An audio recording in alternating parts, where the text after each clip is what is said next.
need to talk about voting rights. The right to vote is fundamental to democracy, and although not federally enumerated in the Constitution, it's a pretty big deal. In fact, it's at the very core of American citizenship. It's the foundation of democracy, but it has a dirty history. So let's dig up the dirt. The Constitution consists of 27 amendments, the first 10 being the Bill of Rights, but you should already know that. So, today let's focus on 2 amendments that you might not know so much about, starting with the 15th Amendment. The 15th Amendment was adopted in 1870 to extend suffrage, or voting rights, to African Americans. Similarly, the 19th Amendment was adopted in 1920 to extend suffrage to women. There are congressional protections of voting rights, but what about the Supreme Court? Before the 20th century, SCOTUS made a mess of voting rights, starting with the Minor v. Haverset case in 1872. Virginia Minor was not permitted to register to vote, so she sued the registrar, Reese Haverset. By the end of the case, the Supreme Court decided suffrage was not a right of citizenship protected by the 14th Amendment, and they didn't stop there. The disconnect between citizenship and suffrage was further expanded on in 1884 through Elk v. Wilkins.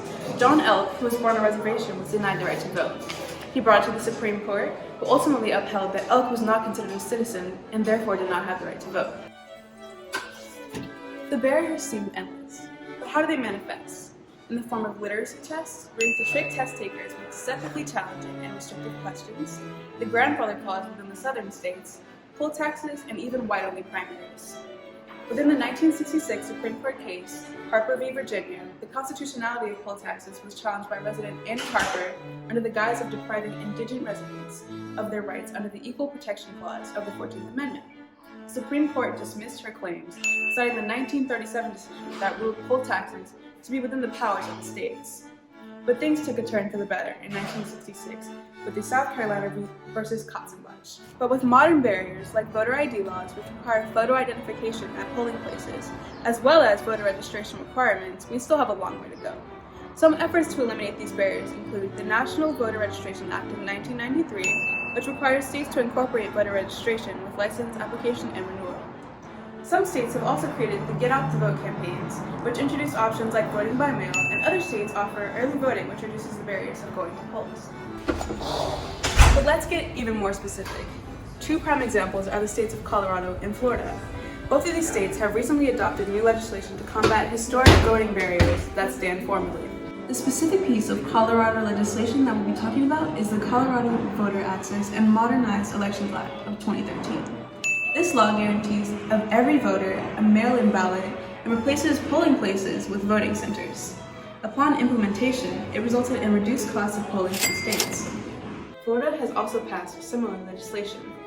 This law grants ex-felons the right to vote, effectively closing the disparity between minority voting rates. Previously, former incarcerated citizens lost their rights to vote, but the state of Florida is working to restore felons' 4th Amendment right. This development grants mobility to around 1.5 million people, a large percentage of which are African Americans. Well, where do we go from here? There's a lot that needs to be done.